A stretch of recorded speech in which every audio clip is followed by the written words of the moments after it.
On the afternoon of February 18th, 2001, at approximately 3 p.m., FBI Special Agent Robert Philip Hansen drove his dark blue Ford Taurus into Foxstone Park in Vienna, Virginia, a wooded area of roughly 20 acres located off Beulah Road in an affluent suburb 15 miles west of Washington, D.C. The park was quiet that Sunday afternoon, with temperatures in the mid-40s, humidity near 70%, and overcast skies that threatened rain. A light wind moved through the bare February trees. Hansen, 56 years old, stood approximately 6 feet tall and weighed around 200 pounds. He wore a dark windbreaker, khaki pants, and casual shoes, the unremarkable clothing of a suburban man running weekend errands. Hansen had been with the FBI for 25 years.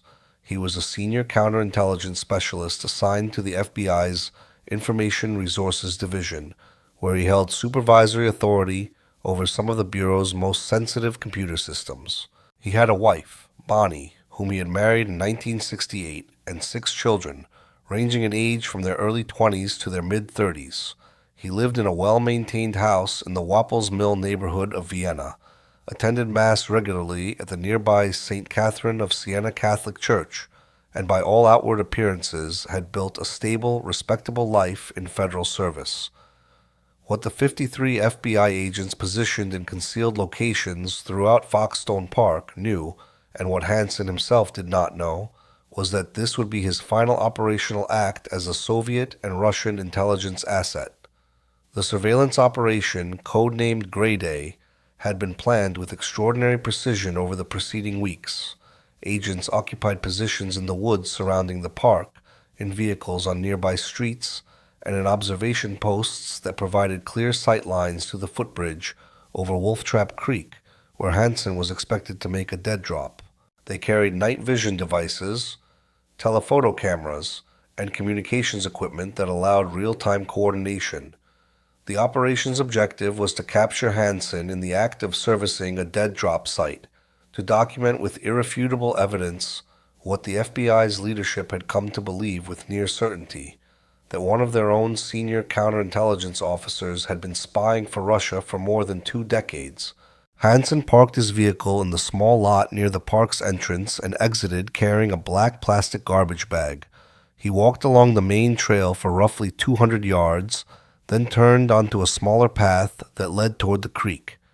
FBI surveillance teams followed at distances calculated to maintain visual contact while avoiding detection.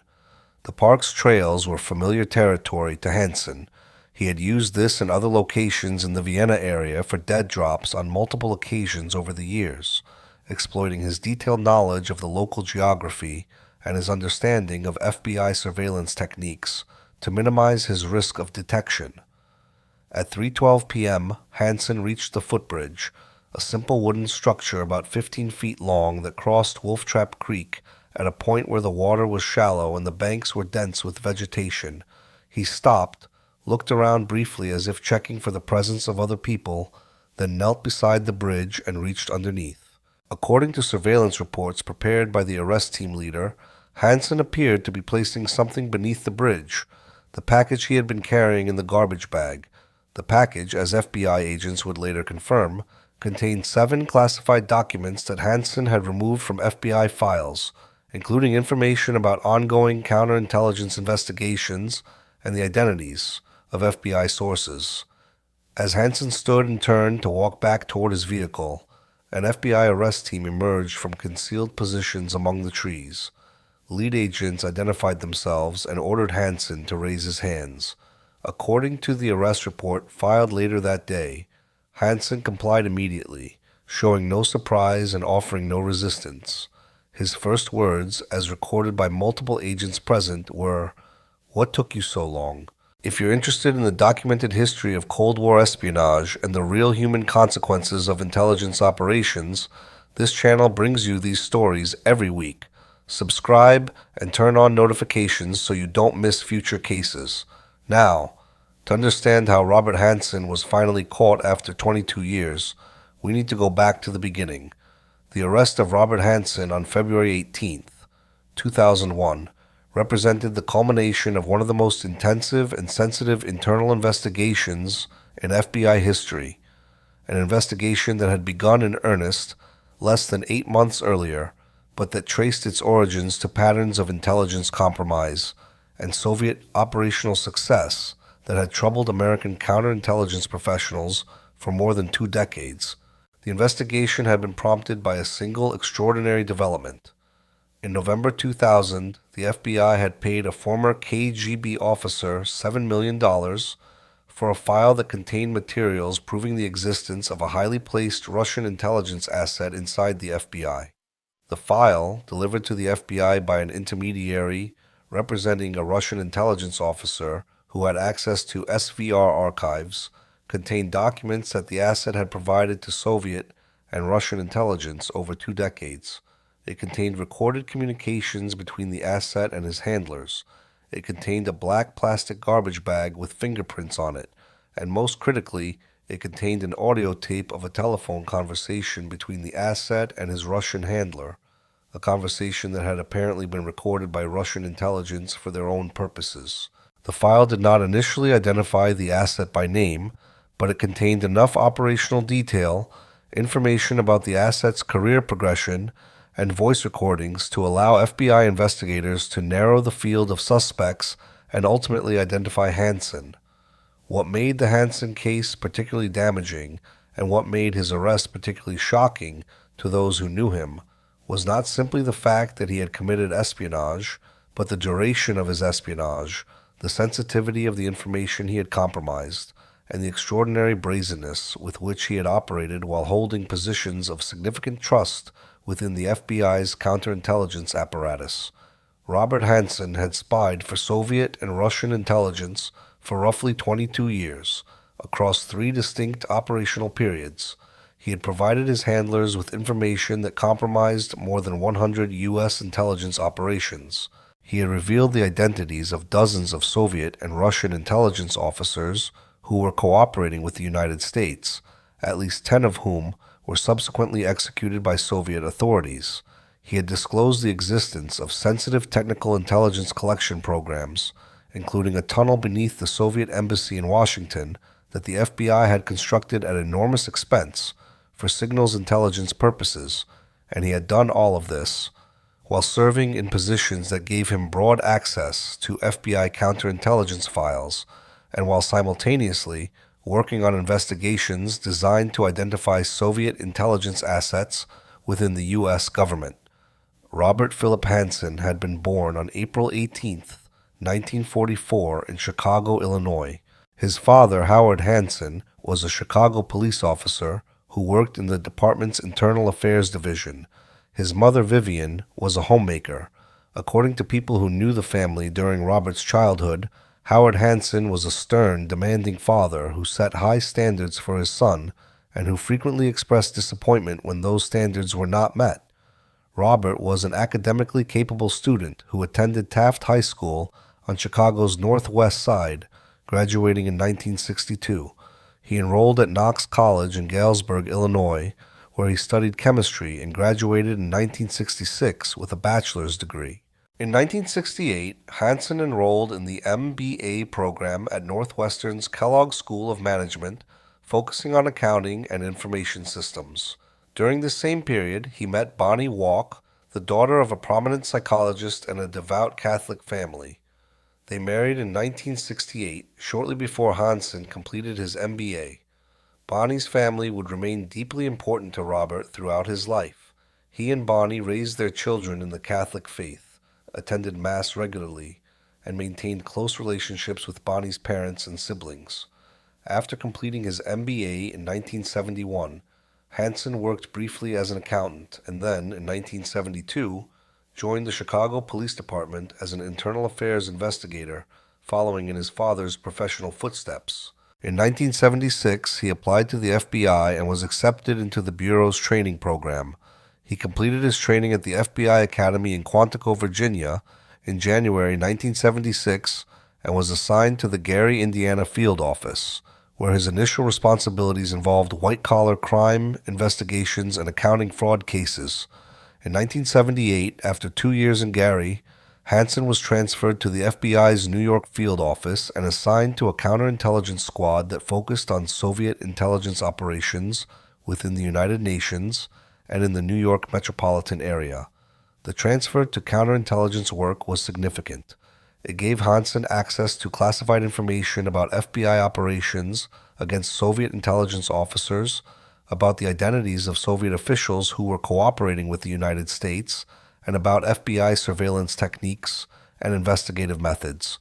It also placed him in an environment where he was surrounded by classified materials on a daily basis, where he had legitimate reasons to access sensitive files, and where he began to develop an understanding of how Soviet intelligence operations functioned and how the FBI worked to counter them.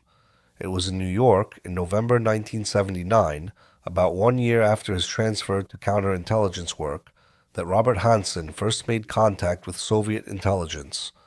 According to his later statements to FBI interrogators, the decision had not been the result of ideological conviction or financial desperation, but rather a combination of factors that he himself struggled to articulate fully. He had been passed over for promotions that he believed he deserved. He felt unappreciated by his superiors, who he believed failed to recognize his analytical capabilities. He was dealing with financial pressures related to raising a growing family on a government salary that never exceeded roughly $50,000 per year at that time, and perhaps most significantly, he was experiencing what he later described as a sense of intellectual superiority, a belief that he was smarter than the people around him and that he could engage in espionage without being detected as a way of proving his capabilities to himself. The initial approach was simple and calculated to minimize risk. In November 1979, Hansen typed a letter on a typewriter he had purchased specifically for this purpose, addressing it to a Soviet military intelligence officer whose name he had encountered in FBI files. The letter, delivered through a circuitous method designed to avoid any direct connection to Hansen, offered to provide classified information in exchange for payment. It included several documents proving Hansen's access to valuable intelligence and establishing his bona fides as someone who could provide information of genuine value. Critically, the letter did not include Hansen's name or any identifying information. He signed it simply B. The Soviet response came within weeks. A signal at a prearranged location indicated that the Soviets were interested and provided instructions for the next communication. Between November 1979 and mid-1980, Hansen provided the GRU, Soviet Military Intelligence, with information about FBI operations, including details about Soviet intelligence officers under FBI surveillance, and about FBI recruitment efforts targeting Soviet officials. In exchange, he received payments in cash left at dead-drop locations in the New York area. Then, in mid-1980, an incident occurred that temporarily disrupted his espionage activities. Bonnie Hansen discovered a substantial amount of cash, roughly $20,000, hidden in a box in the bedroom closet. When she confronted her husband about it, Hansen initially attempted to deflect the question, but ultimately admitted that he had been passing information to the Soviets. According to Bonnie's later statements to FBI investigators, she was horrified. The money represented a betrayal not just of his country, but of everything their family stood for: their Catholic faith, their commitment to integrity, their belief in service. She was also terrified. If Robert was caught, he would go to prison. Their children would grow up with a father convicted of espionage. Their family would be destroyed. She faced an impossible choice: report her husband to the FBI and destroy her family immediately, or try to stop his espionage through other means and hope that it would be enough. She chose the latter. She insisted that he immediately cease all contact with Soviet intelligence. She also insisted that he confess his activities to a Catholic priest. Hansen agreed. He confessed to Father Robert Bucciarelli, a Jesuit priest and family friend. According to Bucciarelli's later account, Hansen expressed remorse and promised to end his relationship with Soviet intelligence. As penance, Bucciarelli directed Hansen to donate the money he had received to charity, which Hansen claimed to have done, though there is no documentation confirming this. Father Bucciarelli faced his own moral dilemma. Catholic doctrine held that the seal of confession was absolute. A priest could not reveal what was confessed to him under any circumstances, even if that confession involved serious crimes. Breaking the seal of confession would result in automatic excommunication. But the information Hansen had confessed involved espionage against the United States, the compromise of classified information, and potentially the endangerment of human sources. Bucciarelli wrestled with this conflict between spiritual duty and civic duty. In the end, he honored the seal of confession and did not report Hansen's activities to civil authorities. Bonnie, convinced that her husband had repented and believing that the matter had been resolved through spiritual means, did not report the activities to the FBI or to law enforcement. Years later, when questioned about this decision, she would say that she had believed her husband when he promised to stop, that she had trusted in the power of confession and penance, and that she had wanted to protect her children from the consequences of their father's imprisonment.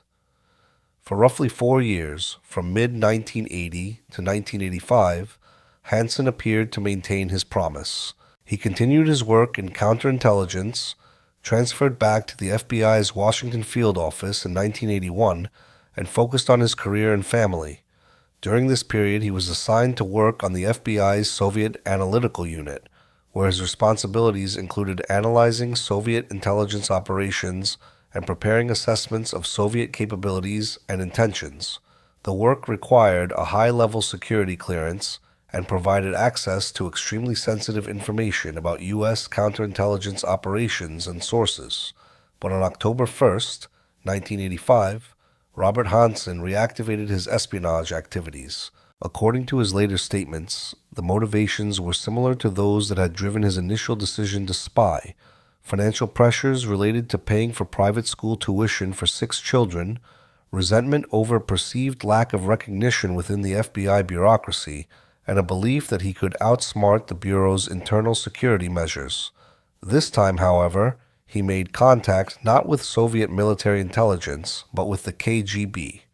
The approach was similar to his 1979 contact: an anonymous letter, typed on an untraceable typewriter, delivered in a manner designed to prevent any direct connection to Hansen.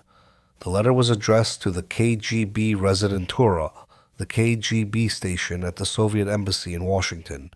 It offered to provide information of significant value and included, as proof of access, a package containing documents that revealed the identities of 3 Soviet intelligence officers who were cooperating with the FBI and CIA.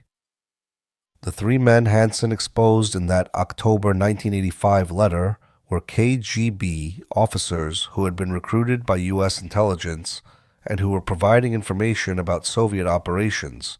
2 of them, Valery Martinov and Sergei Motorin, were KGB officers working in the Soviet embassy in Washington who had been recruited by the FBI. The third was Adolf Tolkachev, a Soviet aviation electronics engineer working at a military research institute who had been providing technical intelligence to the CIA since 1979. All 3 were recalled to Moscow within months. All 3 were arrested, tried for treason, and executed. Hansen's decision to expose these 3 men as his initial offering to the KGB demonstrated the ruthlessness with which he was willing to operate. He was literally trading human lives for money and for the relationship with Soviet intelligence that he sought to establish. The KGB response was immediate and enthusiastic. The information Hansen had provided was extraordinarily valuable.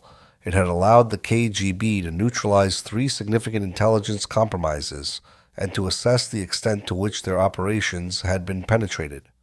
In exchange for this initial package, the KGB paid Hansen $20,000 in cash, left at a dead drop site in a park in Northern Virginia. More importantly, they established a regular communication and dead drop system that would sustain the relationship for the next 16 years. Throughout the late 1980s and into the 1990s, Hansen provided the KGB, and later its successor organization, the SVR, with a steady stream of classified information. The material he provided fell into several categories. First, he revealed the identities of Soviet and Russian intelligence officers who were cooperating with the United States. His disclosures led to additional arrests, trials, and executions in the Soviet Union and Russia. Among those he compromised was Dmitry Polyakov, a Soviet general who had been providing information to the CIA since the 1960s, and who was considered one of the most valuable intelligence sources in U.S. history. Polyakov was arrested by the KGB in 1986, tried for treason, and executed in March 1988. Sergei Vorontsov, another KGB officer who had been cooperating with the FBI, disappeared after Hansen's disclosure and is presumed to have been executed. Second, he provided technical intelligence about U.S. collection capabilities. In the late 1980s, he informed his Russian handlers about a signals intelligence tunnel that the FBI and National Security Agency had constructed beneath the new Soviet embassy building in Washington. The tunnel had been built at enormous expense during the embassy's construction phase and was designed to intercept Soviet communications. Once informed of the tunnel's existence, the Soviets took countermeasures that rendered it useless, wasting hundreds of millions of dollars in construction costs and lost intelligence. Third, he disclosed details about specific FBI and CIA operations targeting Soviet and Russian intelligence, allowing his handlers to protect their operations and officers. Fourth, he provided assessments and analyses that helped Soviet and Russian intelligence understand U.S. counterintelligence priorities and capabilities. What made Hansen particularly valuable as an asset, beyond the sensitivity of the information he provided, was his position within the FBI's counterintelligence structure. In 1987, he was assigned to a newly created FBI unit focused on Soviet intelligence operations. In 1990, he was transferred to the FBI's Intelligence Division, where he worked on issues related to Soviet and Russian espionage. His work gave him access to extraordinarily sensitive compartmented information, and his analytical role meant that he regularly reviewed materials from across the intelligence community. He knew what operations were ongoing, which sources were most valuable, and where U.S. intelligence had gaps in its understanding. All of this made him exceptionally well positioned to provide his handlers with information of strategic value. The operational security measures Hansen employed were sophisticated and reflected both his training as an FBI counterintelligence officer and his intimate knowledge of FBI surveillance capabilities. He never met his handlers face to face. All communication was conducted through dead drops at prearranged locations, primarily in parks in the Virginia suburbs near his home. He used a complex signaling system involving packages of white adhesive tape placed on designated signposts to indicate that a dead drop had been loaded or serviced. He insisted on communicating only through written messages and packages, refusing to use telephones or any electronic communication that might be intercepted or traced. He varied his routes and his timing to avoid establishing predictable patterns that FBI surveillance might detect. He made drops on Sundays and holidays when FBI staffing was lower. He selected locations he could reach within 20 minutes of his home, allowing him to make drops during times when his absence would not be noticed by his family. And critically, he never disclosed his true identity to his handlers. Throughout his entire career as a Soviet and Russian asset, he was known to his handlers only as Ramon Garcia, a pseudonym he had adopted to protect himself in case the KGB files were ever compromised. Despite these precautions, there were moments when Hansen came perilously close to detection. In 1990, a defecting KGB officer provided information to the CIA suggesting that the KGB had a highly placed source within U.S. counterintelligence. The information was not specific enough to identify Hansen, but it prompted the FBI to initiate internal security reviews. Hansen, aware of these reviews because of his position, temporarily suspended his espionage activities for several months until he was confident that the investigation had not focused on him. In 1992, following the collapse of the Soviet Union, the FBI conducted another internal assessment trying to identify potential compromises within its ranks. Again, Hansen avoided detection, in part because his anonymous relationship with his handlers meant that even if KGB defectors provided information about Ramon Garcia, There was little to connect that pseudonym to Robert Hansen. The financial compensation Hansen received over his career as a Soviet and Russian asset was substantial. FBI investigators later calculated that he had received roughly $1.4 million in cash plus diamonds, valued at around $800,000, totaling more than $2 million over 22 years. The money was deposited in Russian accounts under false names, paid out in installments at dead drops, or provided as deposits to accounts that Hansen could access. For Hansen, who earned a government salary that never exceeded $80,000 per year even in his senior positions, this represented significant additional income. However, he was careful not to spend the money in ways that would attract attention from colleagues or from the FBI's Internal Security Division. He did not purchase expensive cars or take lavish vacations. Instead, he used the money to pay for his children's private Catholic school tuition, to make improvements to the family home, and to provide financial assistance to extended family members, expenditures that could plausibly be explained through careful saving and Bonnie's part-time income as a teacher. Throughout this period, Hansen maintained his outward life as a devoted husband, father, and practicing Catholic. He and Bonnie attended Mass regularly at St. Catherine of Siena, where Hansen was known as a devout, if somewhat reserved, parishioner.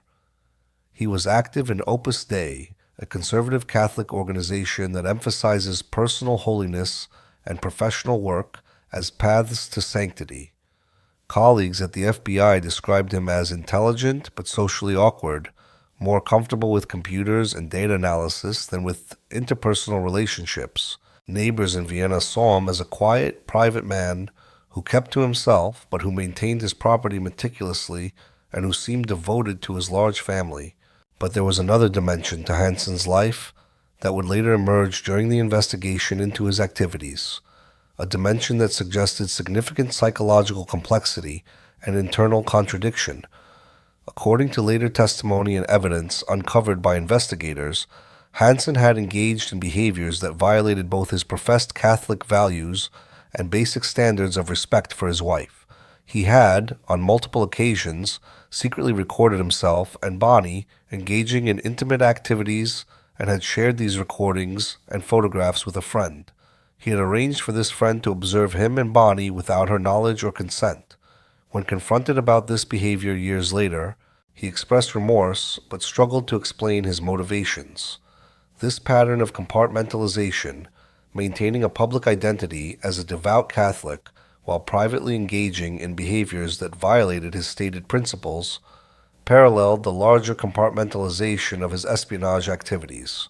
By the late 1990s, Robert Hansen had been spying for Soviet and Russian intelligence for about 14 years in his second period of espionage activity.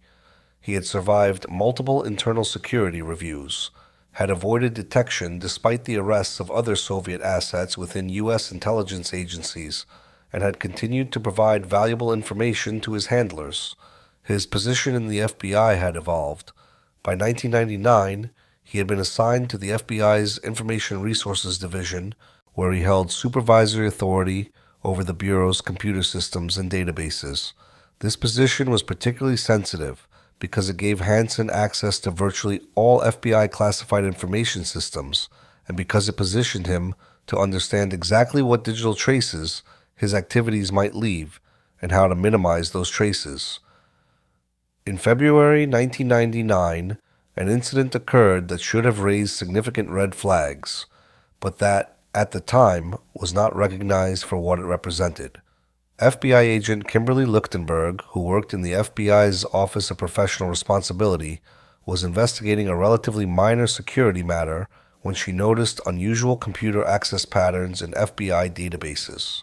The pattern suggested that someone had been accessing files related to Soviet and Russian counterintelligence operations without clear operational necessity. The access logs showed that the queries had been run from a terminal associated with the Information Resources Division. Lichtenberg reported her findings to her supervisors, but the matter was not pursued aggressively. The explanation offered was that someone in Information Resources might have been conducting systems testing or database maintenance. The possibility that the unusual access represented espionage activity was considered but not actively investigated. What Lichtenberg had discovered, though she did not know it at the time, was evidence of Hansen conducting database searches to identify information that would be valuable to his Russian handlers and to check whether the FBI had any active investigations that might threaten his security. Had the FBI pursued the lead aggressively, conducting a comprehensive audit of who had accessed which files and correlating that data with the content of compromised intelligence operations, it is possible that Hansen might have been identified years earlier. But the FBI's internal security systems in the late 1990s were not designed to detect insider threats effectively, particularly threats from senior personnel with legitimate broad access to classified systems. The investigation that would ultimately lead to Hansen's arrest began not with FBI internal security measures, but with an intelligence breakthrough from an unlikely source. In mid-2000, an individual representing a former Russian intelligence officer made contact with U.S. intelligence, indicating that he had access to a file that would be of extraordinary interest to American counterintelligence. The file, the intermediary explained, contained materials related to a Russian intelligence asset who had operated inside the FBI for many years. The individual was offering to provide this file in exchange for $7 million. The offer was extraordinary for several reasons. First, the price was unprecedented. $7 million was far more than U.S. intelligence typically paid for defector information. Second, the claim that the file documented a long-term penetration of the FBI was, if true, a matter of the highest national security importance. Third, the intermediary's bona fides had to be carefully evaluated to ensure that the offer was not a Russian provocation or disinformation operation designed to sow suspicion within the FBI and damage morale. After extensive internal deliberation involving the FBI director, the CIA director, and the Attorney General, the decision was made to purchase the file. The $7 million was paid through a series of encrypted transactions to accounts designated by the intermediary, and in November 2000, the file was delivered to the FBI through a secure exchange in a European city whose name remains classified. The file was extraordinary. It contained original documents that the Russian asset had provided to Soviet and Russian intelligence over more than 2 decades, including materials stamped with FBI classification markings and containing information that could only have come from inside the FBI. It contained financial records showing payments made to the asset, including dates, amounts, and locations of dead drops. It contained detailed instructions that the asset had written to his handlers, describing the information he was providing and requesting specific payments. Most critically, it contained a black plastic garbage bag that had been used for a dead drop, and the bag bore fingerprints. And perhaps most significantly, the file contained an audio tape, roughly 7 minutes long, of a telephone conversation between the asset and his Russian handler, a conversation that had apparently been recorded by Russian intelligence for quality control purposes in the late 1980s. FBI investigators immediately began analyzing the file's contents.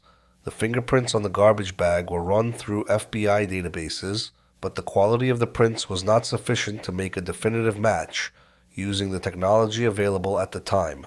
However, the documents themselves provided significant clues. The information in them had been classified at levels that restricted access to a relatively small number of FBI personnel. By cross-referencing the specific operations that had been compromised with lists of personnel who had access to information about those operations during the relevant time periods, FBI investigators were able to narrow the field of potential suspects to fewer than 20 individuals. The audio recording was analyzed by FBI technical specialists and outside voice analysis experts. They compared the voice on the tape to known voice recordings of the suspects.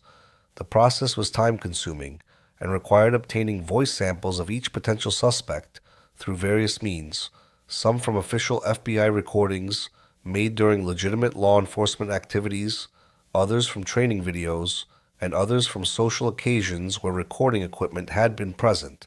By early January 2001, voice analysis had narrowed the field to a handful of individuals, with Robert Hansen emerging as the most likely suspect based on voice pattern matching, speech characteristics, and linguistic markers. On January 12, 2001, senior FBI leadership made the decision to initiate intensive investigation of Hansen. The operation was given the code name Greyday and was classified at the highest levels of secrecy.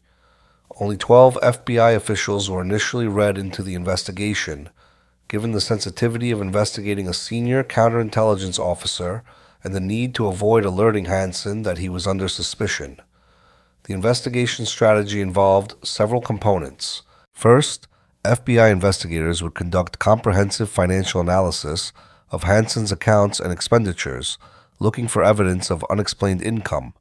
Second, they would review Hansen's FBI computer access logs going back 10 years, looking for patterns of access to files that correlated with compromised operations.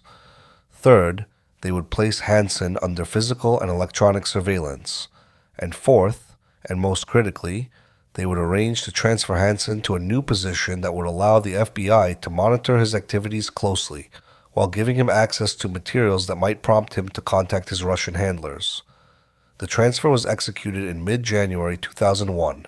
Hansen was offered what was presented as a promotion, a position in the FBI's newly created Information Assurance Section, located in the State Department's Foreign Missions Benefit Office on 21st Street in Northwest Washington. The position would involve liaison work between the FBI and State Department on security matters. For Hansen, the offer appeared to be a recognition of his expertise in information security and a career advancement opportunity. He accepted. What Hansen did not know was that the office he was being assigned to had been specially prepared by the FBI over the previous 3 weeks. The entire space was under comprehensive surveillance. Hidden cameras had been installed in the ceiling tiles, in smoke detectors, and behind two-way mirrors, recording everything that occurred in the office from multiple angles. Telephone lines were monitored and recorded. Computer systems were configured to log and copy every keystroke, every file access, and every email. FBI agents occupied adjacent offices, posing as State Department personnel handling routine administrative tasks.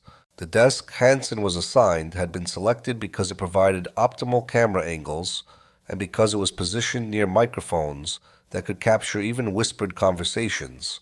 Additionally, the FBI arranged for a young FBI agent, Eric O'Neill, to be assigned as Hansen's assistant. O'Neill, who was 27 years old and had been with the FBI for several years working in surveillance operations, was told that he was being assigned to work with Hansen on a special project involving computer security. He was instructed to observe Hansen closely, to monitor his work habits, to note any unusual activities, and to report everything directly to a dedicated team of investigators. O'Neill was not initially told that Hansen was under investigation for espionage. The cover story provided to him was that the FBI was investigating possible sexual misconduct and security violations, and that O'Neill's role was to gather information that might support or refute those allegations. Over the following weeks, O'Neill worked closely with Hansen, observing his habits and routines with the careful attention of someone trained in surveillance. He noted that Hansen was meticulous and careful with classified materials, always ensuring that documents were properly secured before leaving the office. He observed that Hansen had sophisticated knowledge of FBI computer systems and internal security protocols, often commenting on weaknesses in the Bureau's digital security measures. He also noted certain behavioral patterns that seemed unusual. Hansen was paranoid about being observed, frequently checking to see if anyone was watching him when he thought he was alone. He was secretive about his Palm Pilot, a personal digital assistant device that he carried with him at all times and that he was protective of even in the secure office environment. He would sometimes cup his hand around the device's screen when entering information, even when no one else was in the room. In mid-February, O'Neill was called to a meeting with his actual supervisors on the investigation team. They explained to him for the first time the true nature of the investigation. Robert Hansen was suspected of being a Russian intelligence asset who had been spying for more than 20 years. The FBI believed that Hansen's Palm Pilot might contain critical information about dead drop locations, communication schedules, or other operational details. O'Neill was given a new assignment: find a way to access Hansen's Palm Pilot and extract its data without Hansen's knowledge. The task was delicate and dangerous. If Hansen discovered that his Palm Pilot had been accessed, he would know immediately that he was under investigation and might flee or destroy evidence. O'Neill needed to obtain the device, bring it to FBI technical specialists who would extract the data, and return it before Hansen noticed its absence. On the morning of February 16, 2001, O'Neill executed the operation. Hansen had been called to a meeting in another building, a meeting that the FBI had arranged specifically to create the opportunity. As soon as Hansen left the office, O'Neill moved quickly. He knew that Hansen kept the Palm Pilot in his briefcase, which was locked in a drawer of his desk. O'Neill had been observing for weeks and had noted where Hansen kept the desk key, in his jacket pocket, but Hansen had taken his jacket with him to the meeting. O'Neill called his supervisors. Within minutes, an FBI locksmith arrived and picked the desk drawer lock. O'Neill retrieved the briefcase, which was also locked. The locksmith opened it. Inside, among papers and pens, was the Palm Pilot. O'Neill took the device and walked quickly down the hallway to a room where two FBI technical specialists were waiting with data extraction equipment. The specialists connected the Palm Pilot to their laptop and began downloading its contents. The process took 11 minutes. Every minute that passed increased the risk that Hansen would return early from his meeting and discover what was happening. At 11:47 a.m., the download was complete. O'Neill took the Palm Pilot, returned to Hansen's office, placed it back in the briefcase exactly as it had been, and locked both the briefcase and the desk drawer. The locksmith ensured that the lock showed no signs of having been picked. O'Neill returned to his own desk and tried to calm his breathing. Hansen returned from his meeting 14 minutes later, showing no sign that he suspected anything unusual had occurred. The data extraction revealed critical information. The Palm Pilot contained detailed instructions for dead drop operations, including the locations of 6 dead drop sites in parks throughout Northern Virginia. Each location was described with precise detail. Specific trees, bridges, fence posts, and other landmarks. The device also contained what appeared to be a schedule for upcoming dead drop operations. The entries were cryptic, but appeared to use a date coding system. After analysis by FBI cryptographers, one entry was decoded as referring to February 18th, 2 days away. The location was identified as Foxstone Park in Vienna, Virginia, at the footbridge over Wolf Trap Creek. FBI leadership made the decision to use the February 18th dead drop as the opportunity to arrest Hansen. The plan was to allow him to go to Foxstone Park, to observe and document him placing the package at the dead drop location, and then to arrest him immediately afterward. This approach would provide irrefutable evidence of espionage activity. Hansen would be caught in the act, with classified materials in his possession, at a location and time that matched the Russian intelligence schedule. Preparations for the February 18th operation were intensive and involved multiple teams working around the clock. More than 50 FBI agents were deployed to positions throughout Foxstone Park and the surrounding area. Surveillance posts were established in the woods, in vehicles parked on nearby residential streets, and in a command post set up in a van disguised as a utility company vehicle. Cameras with telephoto lenses were positioned to provide clear sight lines to the footbridge over Wolf Trap Creek. Arrest teams were positioned at multiple locations to move quickly once Hansen had completed the drop, with contingency plans developed in case he deviated from the expected pattern or if something went wrong during the operation. Electronic surveillance equipment was deployed to monitor any radio communications in the area in case Hansen was using a communication device. And legal preparations were completed, including obtaining arrest and search warrants from a federal magistrate. On the morning of February 18th, Hansen attended Mass at St. Catherine of Siena, as was his Sunday custom. FBI surveillance teams followed him from the church to his home at around 11:30 a.m. and then monitored the house throughout the early afternoon. At 2:47 p.m., Hansen emerged from his house. He was carrying a black garbage bag and walked to his Ford Taurus parked in the driveway. Surveillance teams noted that Bonnie and at least two of the adult children who still lived at home remained inside the house. Hansen appeared to tell them he was going out briefly and would return soon. Hansen drove from his house to Foxstone Park, a distance of roughly 3 miles that took him approximately 7 minutes. Surveillance teams followed at a distance, maintaining loose surveillance to avoid alerting him to their presence. As Hansen's vehicle entered Foxton Park at 3 p.m., the arrest operation was activated. All teams confirmed their positions. Cameras began recording. The command post radioed final instructions. The arrest itself, at 3:15 p.m., was swift and professional. As Hansen stood and turned from the footbridge after placing his package, 6 FBI agents emerged from positions in the woods around him. Special Agent Thomas O'Connor, the arrest team leader, identified himself and ordered Hansen to raise his hands and get on his knees. Hansen complied without hesitation. According to O'Connor's report, Hansen's expression showed no surprise, only a kind of weary resignation. As he was being handcuffed, Hansen looked at O'Connor and spoke the words that would become famous within the FBI. "What took you so long?" Hansen was advised of his rights, searched for weapons, and escorted to a waiting vehicle. The package he had been placing under the footbridge was retrieved and examined by FBI evidence technicians. It contained 7 classified documents stolen from FBI files, 3 documents detailing ongoing FBI counterintelligence investigations, 2 documents containing information about the identities of FBI sources, 1 technical document about FBI computer security systems, and 1 document containing assessments of Russian intelligence activities. The package also contained a letter addressed to his Russian handlers, typed on a portable typewriter, describing the contents and requesting payment of $50,000 to be delivered to a specified account.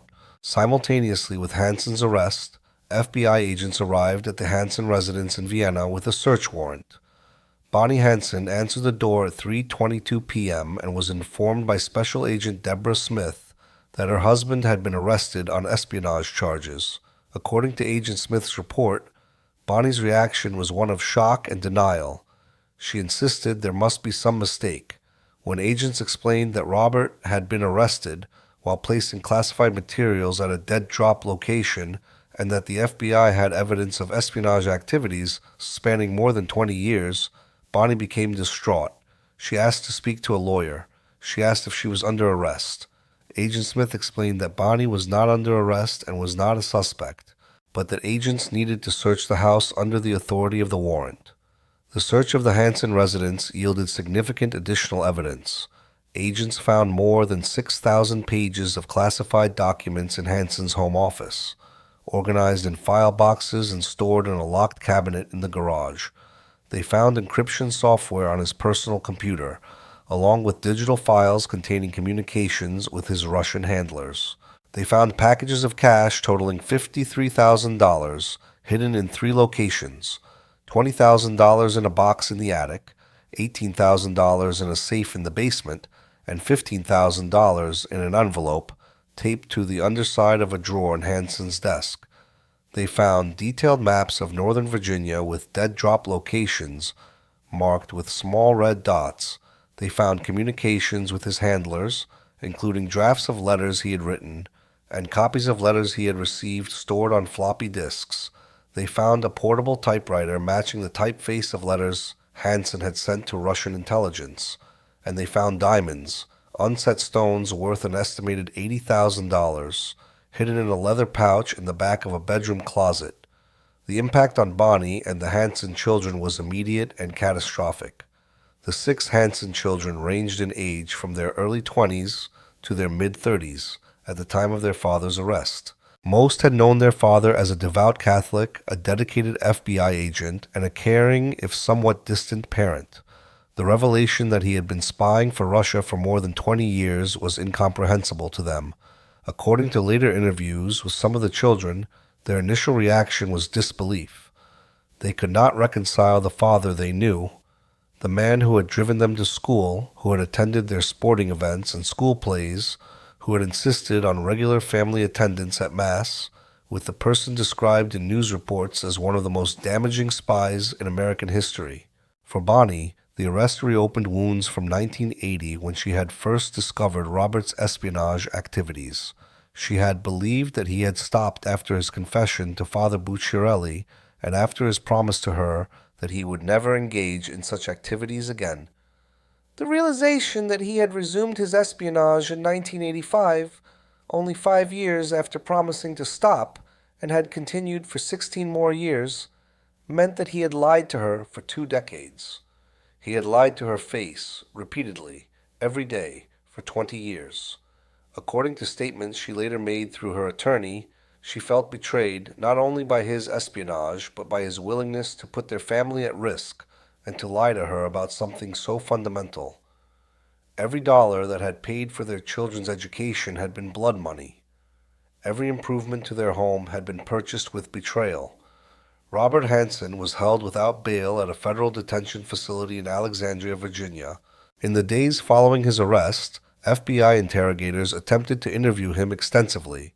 Hansen, following his initial comments at the time of arrest, became largely uncooperative. He declined to answer most questions without first consulting with his attorney. When he did speak, his statements were carefully controlled and focused primarily on minimizing the damage to his family, rather than on explaining his motivations or providing information about his espionage activities. The FBI conducted a comprehensive damage assessment to determine exactly what information Hansen had compromised and what the consequences had been for U.S. national security. The assessment took 8 months to complete and required coordination across the FBI, CIA, National Security Agency, Defense Intelligence Agency, and other intelligence organizations. Teams of analysts reviewed thousands of pages of documents Hansen had provided to Russian intelligence, cross-referenced them with intelligence operations that had been compromised, and attempted to trace the consequences of each disclosure. The final report, portions of which remain classified more than 2 decades later, concluded that Hansen had compromised more than 100 intelligence operations over 22 years. He had exposed at least 50 FBI sources, including Russians who had been providing information to the United States at great personal risk. He had revealed the identities of at least 10 individuals who were subsequently executed by Soviet or Russian authorities. He had disclosed technical intelligence collection capabilities that had cost hundreds of millions of dollars to develop, and that took years to replace. And he had provided his handlers with information that had allowed them to protect their operations and personnel from U.S. counterintelligence efforts for more than 2 decades, creating a systematic advantage that had distorted the entire U.S. Soviet intelligence competition during a critical period of the Cold War. Among the specific compromises that the damage assessment identified were several that were particularly devastating. In addition to the 3 men, Martinov, Motorin, and Tolkachev, whom Hansen had exposed in his initial 1985 contact with the KGB, he had subsequently exposed additional sources. The damage extended beyond individual lives to entire categories of intelligence collection. Hansen had compromised signals intelligence programs by revealing U.S. capabilities to intercept Soviet communications. He had compromised human intelligence operations by exposing recruitment methods and target lists. He had compromised counterintelligence investigations by revealing which Soviet officials the FBI suspected of being intelligence officers. Facing the overwhelming evidence against him and the potential for a death sentence if convicted at trial, Hansen agreed to cooperate with investigators in exchange for a plea agreement. The agreement, finalized in July 2001 after months of negotiation, required Hansen to plead guilty to 15 counts of espionage and conspiracy.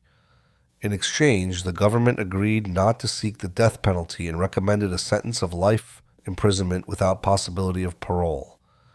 The agreement also required Hansen to submit to comprehensive debriefing by FBI and CIA investigators and to provide full disclosure of his espionage activities.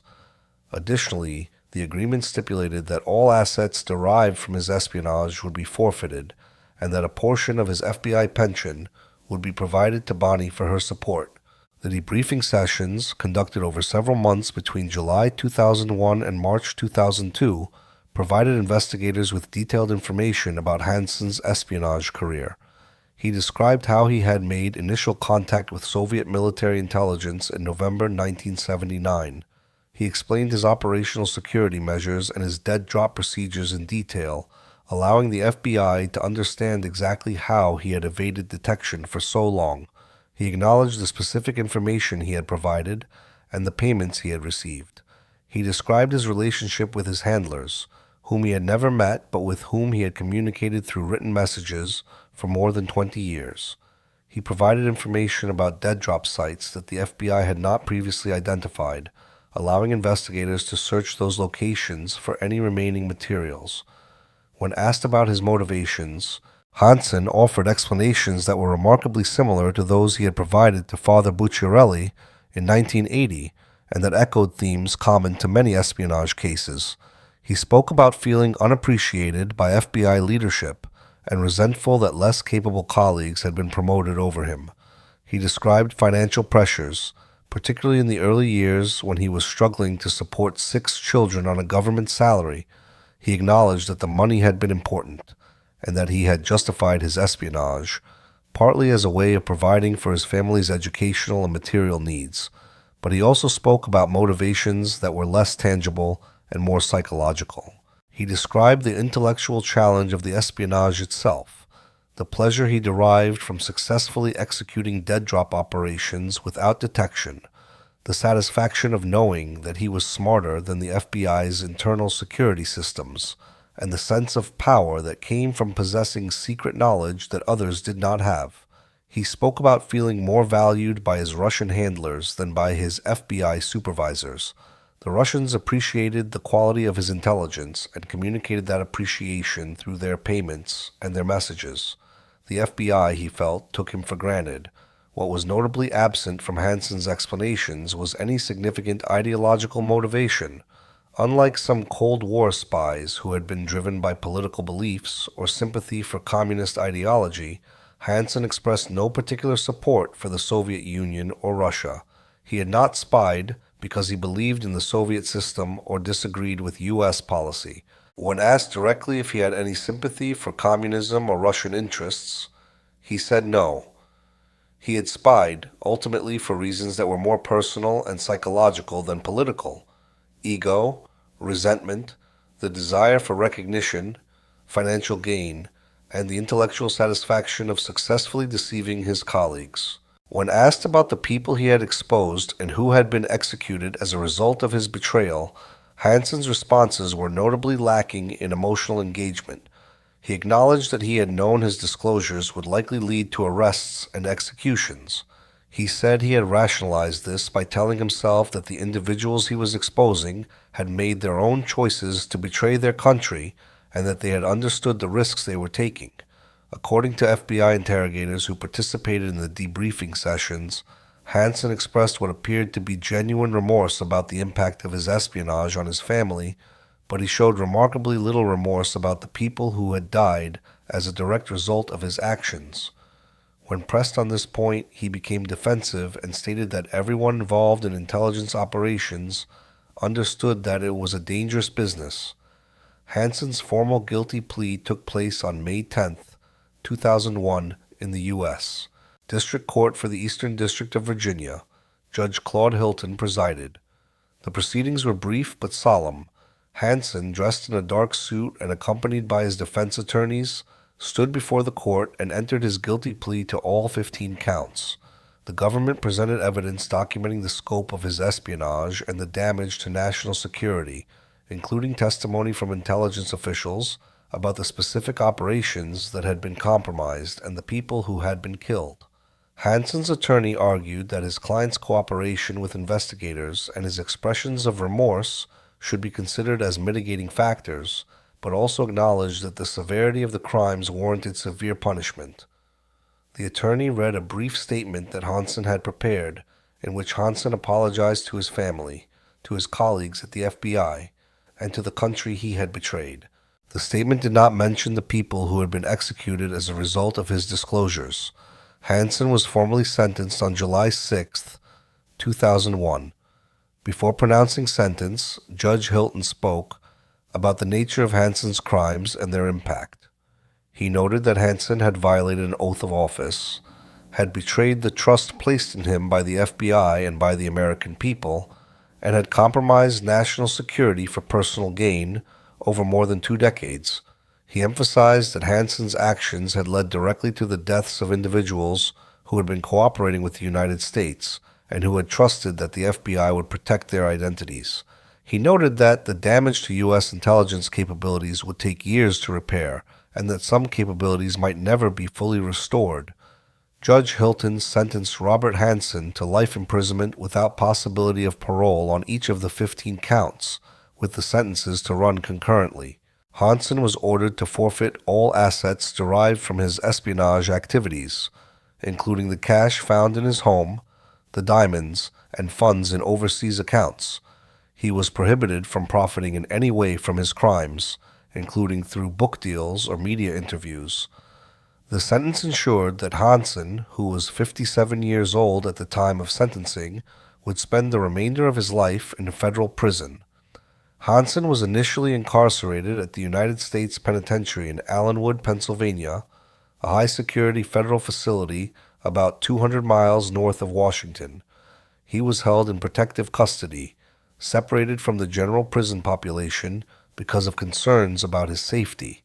Former law enforcement officers and intelligence personnel are often targets of violence from other inmates.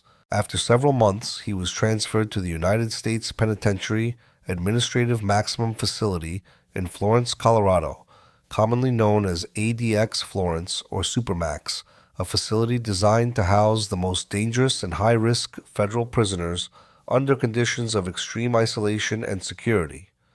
At ADX Florence, Hansen was confined to a single cell measuring approximately 7 feet by 12 feet for 23 hours per day. The cell contained a concrete bed, a small desk and stool bolted to the floor, a stainless steel sink and toilet, and a small black and white television. He had minimal human contact and no access to other inmates. His communications with the outside world were strictly monitored and limited to occasional letters to family members, all of which were read and approved by prison authorities before being sent. He was allowed 1 hour per day in a small outdoor recreation area alone. Meals were delivered through a slot in the cell door. This would be his existence for the remaining years of his life. For Bonnie Hansen and the Hansen children, the years following Robert's arrest and conviction were extraordinarily difficult. Bonnie filed for legal separation but did not divorce Robert, reportedly because of her Catholic beliefs about the sanctity of marriage and the permanence of marital vows. She was left to manage the family's financial affairs, which had been significantly complicated by the forfeiture of assets and by the legal costs associated with Robert's defense. The FBI, in an unusual arrangement, agreed to allow Bonnie to retain the family home and to receive a portion of Robert's FBI pension, not as a right, but as a means of support, given that she had not been involved in her husband's crimes and had been victimized by his actions. The Hansen children dealt with the aftermath of their father's crimes in different ways. Some maintained limited contact with Robert through occasional letters and rare visits to ADX Florence, though the visits were conducted through glass partitions with communication via telephone handsets and were emotionally difficult for everyone involved. Others severed all contact, unable or unwilling to reconcile the person they had known as their father with the person he had revealed himself to be. According to later accounts from family members and people close to the family, the children struggled with feelings of betrayal, shame, and confusion. Several sought counseling to help process the trauma of learning that their father had been living a double life for their entire childhoods. Some changed their last names to avoid the association with their father's crimes. Others kept the Hansen name but maintained strict privacy about their family connection. The broader impact of the Hansen case on the FBI was profound and multifaceted. In the immediate aftermath of Hansen's arrest, the Bureau conducted a comprehensive review of its internal security procedures, particularly those related to personnel with access to highly classified information. The review, completed in late 2001, identified numerous deficiencies: inadequate monitoring of computer access to classified databases, insufficient periodic background checks for personnel with security clearances, lack of effective systems for detecting unusual financial activities that might indicate an employee was receiving unauthorized income, and a general organizational culture that had not prioritized insider threat detection and that had operated on an assumption of trust rather than verification. In response to these findings, the FBI implemented significant reforms between 2002 and 2005. The Bureau created a new Office of Security Programs with enhanced authority and resources to conduct internal security investigations. It implemented more sophisticated computer monitoring systems that could detect unusual patterns of database access and flag them for review by security personnel. It established requirements for periodic financial disclosure and random polygraph examinations for personnel in sensitive positions. It improved coordination with other intelligence agencies to share information about potential security threats and to conduct joint investigations when compromises affected multiple agencies, and it developed training programs designed to help FBI personnel recognize indicators of insider threats and to report suspicious activities without fear of reprisal. The Hanssen case also led to changes in how the FBI and the broader U.S. intelligence community thought about the insider threat problem. Hanssen had been able to spy for more than 2 decades, in part because the FBI's internal security measures had been designed primarily to prevent external penetration, stopping foreign intelligence officers from recruiting FBI personnel or placing their own agents inside the Bureau, rather than to detect insiders who already had legitimate access to classified information and who understood the security systems from the inside. The case demonstrated that traditional security measures, background checks, security clearances, periodic reviews, were not sufficient to detect a sophisticated insider who was careful about operational security, who did not exhibit obvious behavioral warning signs, and who understood exactly what the FBI was looking for. The case raised difficult questions about the balance between operational effectiveness and security. The FBI's mission required that investigators and analysts have broad access to classified information so they could connect disparate pieces of intelligence and identify patterns across multiple investigations. But that same broad access created vulnerabilities that could be exploited by insiders. Finding the right balance, providing necessary access while implementing sufficient controls to detect and prevent insider threats, became a major focus of FBI security policy in the years following Hanssen's arrest and remains a challenge to this day. For the families of the Russian intelligence officers whom Hanssen had exposed and who had been executed, the revelation of Hanssen's arrest provided a partial answer to questions they had been asking for years.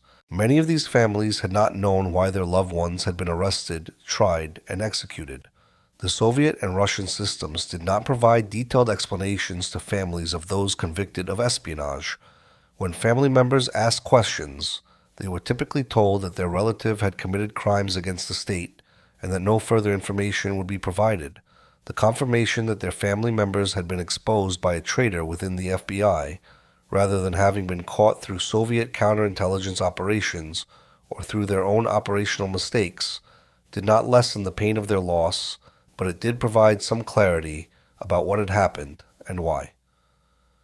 In Moscow, the SVR, Russia's Foreign Intelligence Service, successor to the KGB's first chief directorate, publicly stated that it would not comment on the Hanssen case. However, Russian intelligence publications and memoirs published in subsequent years confirmed that Hanssen had been an extremely valuable source and that his information had significantly aided Soviet and Russian intelligence operations over more than 2 decades. Some Russian intelligence officers in interviews with Russian media conducted after their retirement characterized Hanssen as one of the most important intelligence assets Russia had ever recruited within the U.S. government, comparing him favorably to other famous Soviet assets like Kim Philby. As years passed, Robert Hanssen's life in ADX, Florence, settled into a routine of isolation and monotony. He was allowed limited correspondence with the family members, though all letters were read and monitored by prison authorities before being sent or delivered. He had access to a small selection of books, primarily religious texts and historical works, which he could request through the prison library system. He could participate in limited recreation time alone in a small outdoor enclosure. According to prison officials who spoke to media outlets under conditions of anonymity, he adapted to the conditions of extreme isolation better than some inmates, perhaps because his personality had always been somewhat solitary and because he was comfortable with his own thoughts and with extended periods of silence. In occasional letters to family members and in rare statements made through his attorneys, Hansen expressed regret for the impact his actions had on his family. He wrote about his Catholic faith and claimed to spend much of his time in prayer and reflection. He read theological works and wrote his own reflections on Scripture and on questions of sin, repentance, and redemption. However, those who read these communications noted that his expressions of remorse remained focused primarily on the pain he had caused his wife and children rather than on the broader human cost of his espionage, the people who had died, the operations that had been compromised, the damage to national security, the colleagues who had trusted him. In 2007, the FBI released a comprehensive internal review of the Hansen case that had been prepared for the Bureau's senior leadership. The review, while heavily redacted to protect sources and methods that remained classified, provided additional details about how Hansen had operated and about the FBI's failures to detect his activities earlier. The review noted that there had been multiple warning signs over the years that had not been properly investigated. The 1990 defector information suggesting a penetration of U.S. counterintelligence, the unusual computer access patterns that Kimberly Lichtenberg had noted in 1999, reports from colleagues that Hansen had sometimes displayed unusual interest in operations to which he was not assigned, and financial irregularities that should have triggered closer scrutiny. The review concluded that while Hansen had been sophisticated in his operational security and had benefited from his insider knowledge of FBI systems, the FBI could and should have detected his activities years earlier if the Bureau had had more effective internal security systems in place and if warning signs had been pursued more aggressively when they first appeared. The review's conclusions reinforced the organizational changes that the FBI had already implemented and led to additional reforms designed to strengthen the Bureau's ability to detect insider threats before they could cause catastrophic damage.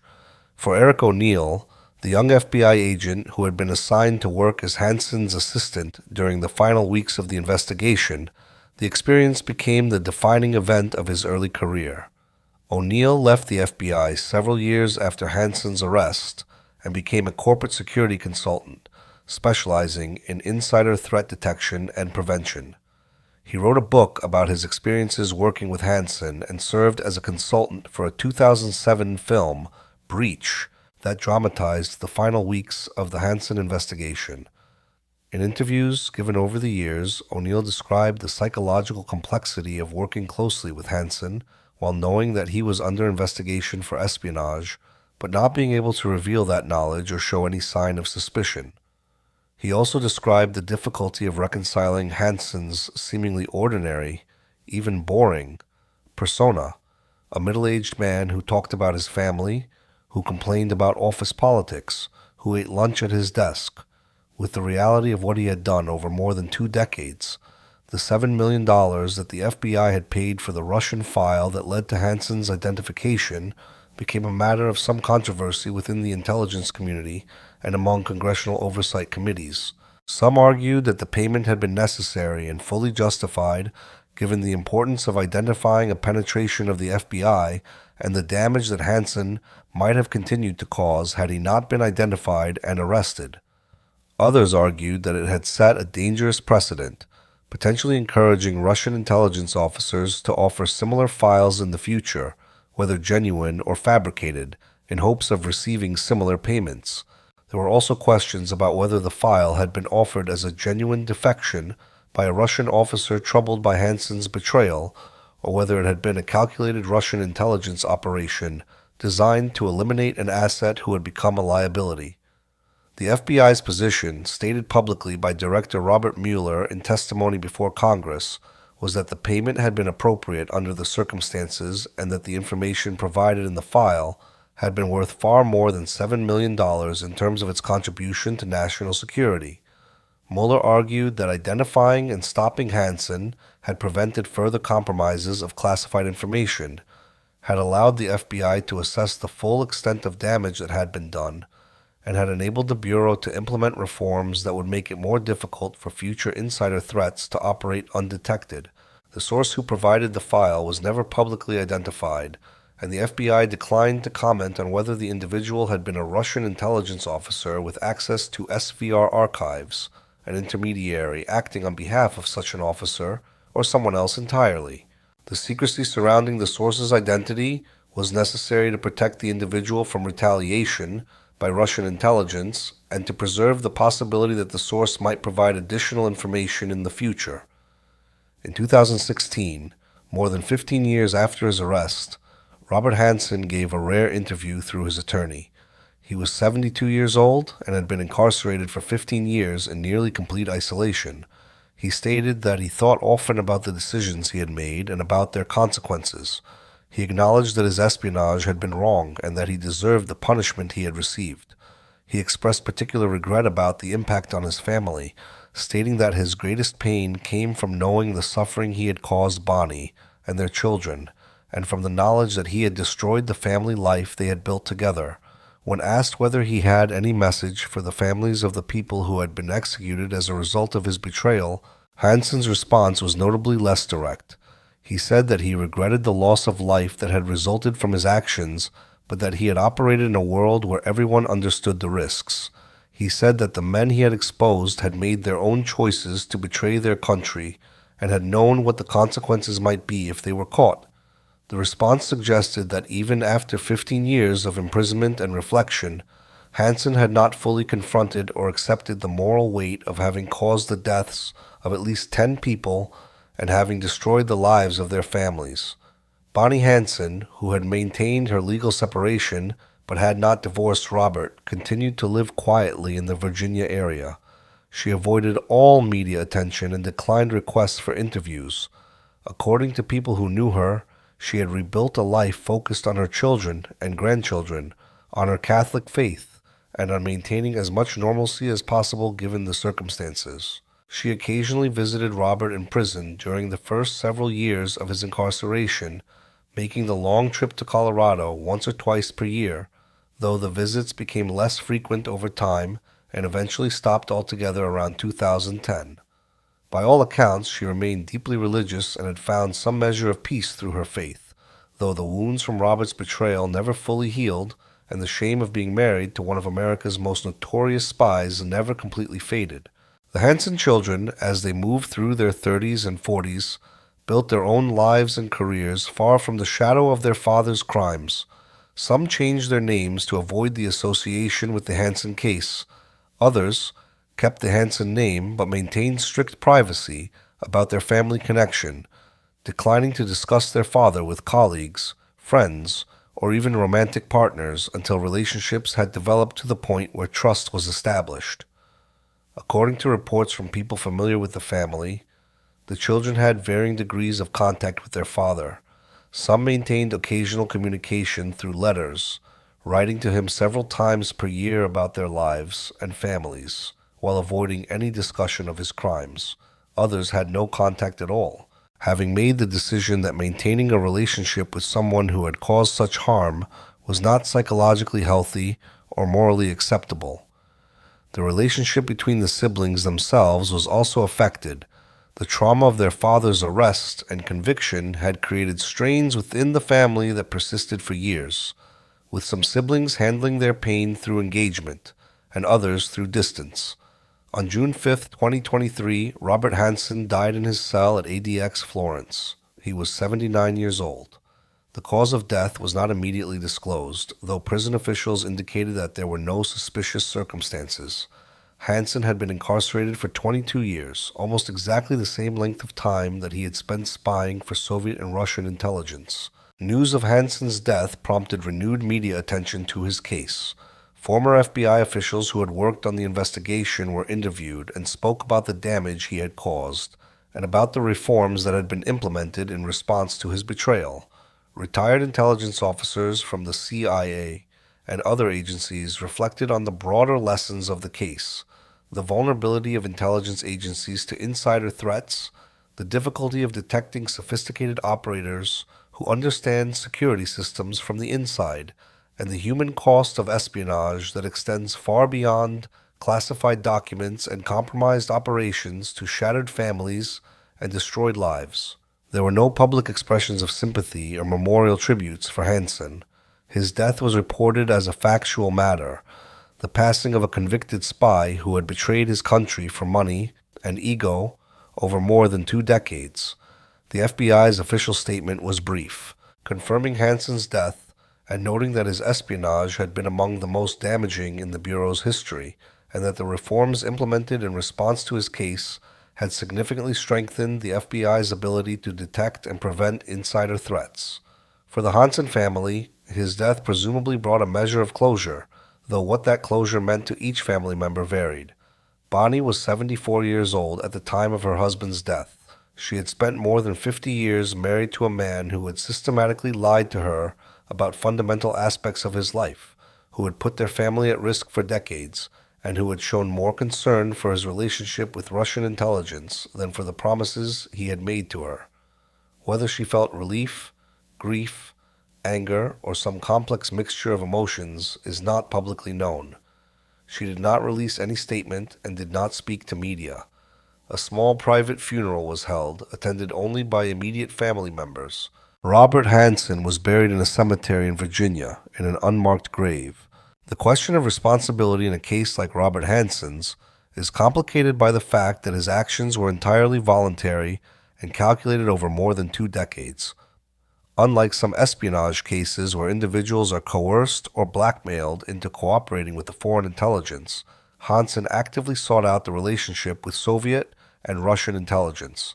Unlike cases where ideological motivation drives espionage, Hansen had no particular sympathy for the Soviet system or Russian government. He spied for reasons that were fundamentally selfish: money, ego, resentment, and the psychological satisfaction of successfully deceiving people who should have been able to trust him. And yet, the systemic factors that enabled his espionage cannot be ignored. The FBI's internal security systems in the 1980s and 1990s were inadequate to detect a sophisticated insider threat, particularly one from a senior counterintelligence officer who understood those systems intimately. The culture within the FBI emphasized trust in personnel who had been granted security clearances, and there was insufficient skepticism about the possibility that trusted insiders might betray that trust. The compartmentation of information, while designed to protect sources and methods, also made it difficult to identify patterns that might have suggested a penetration. The failure to pursue warning signs aggressively when they appeared reflected organizational weaknesses that Hansen exploited. These systemic weaknesses did not cause Hansen to commit espionage, but they created conditions in which his espionage could continue undetected for more than 2 decades. The people who bore the greatest cost of Hansen's espionage had the least agency in the situation. The Russian intelligence officers who were cooperating with the United States had made their own difficult decisions to provide information, understanding the enormous risks they faced. But they had been promised that their identities would be protected, and that promise was broken, not because of any failure in FBI operational security in the field, but because a trusted FBI officer sold them out for money. They paid with their lives for Hansen's decisions, arrested, tried in closed proceedings where they could mount no real defense, convicted of treason, and executed. Their families paid as well, facing stigma, suspicion, and often economic hardship in the Soviet and Russian systems. The Hansen children had no agency whatsoever. They were simply children growing up in what they believed was a normal family, with a father who worked for the FBI and a mother who taught school. They had no knowledge of his double life, no opportunity to prevent his actions, and no responsibility for his choices. Yet they spent decades dealing with the consequences, the shame of being known as the children of a notorious spy, the confusion about how to understand their childhood in light of what they later learned, the sense of betrayal that colored every memory, and the disruption of their fundamental understanding of who their father was and what their family had been. The file that the FBI purchased for $7 million sits in a secure facility somewhere, preserved as evidence and as a historical record of one of the most damaging espionage cases in American history. The audio tape of Hansen's voice, the documents he provided to Russian intelligence, the financial records of payments made to him, the black garbage bag with his fingerprints, all of these materials document a career of betrayal that lasted more than 2 decades. But like any collection of documents and recordings, they can only capture the surface of what happened. They cannot capture the moment when Hansen first decided to betray his country, or the rationalizations he told himself to justify each subsequent betrayal, or the psychological compartmentalization that allowed him to attend Mass on Sunday morning and place classified documents at a dead drop on Sunday afternoon, or the exact nature of the satisfaction he derived from believing he was smarter than everyone around him. Robert Hansen was 35 years old when he first typed a letter to Soviet military intelligence offering to betray his country for money. He was 56 when FBI agents arrested him at Foxstone Park while servicing a dead drop for Russian intelligence. He was 79 when he died in solitary confinement in a 7 by 12-foot cell, having spent the final 22 years of his life in nearly complete isolation. And in between those years, across 4 decades of deception, betrayal, and compartmentalization, he destroyed careers, ended lives, shattered his family, and proved that the most dangerous threat to American intelligence was not a foreign spy slipping across a border, but a trusted insider who believed he was too smart to ever be caught. The question that died with him in that Florence, Colorado prison cell on June 5th, 2023, was not whether he understood what he had done. The facts were undeniable, documented in thousands of pages of evidence and in his own admissions, but whether he ever truly felt the weight of the 10 lives he had traded for money and ego, or whether to the very end his remorse remained focused primarily on himself and on the comfortable life he had lost, rather than on the people whose lives he had taken and the families he had destroyed.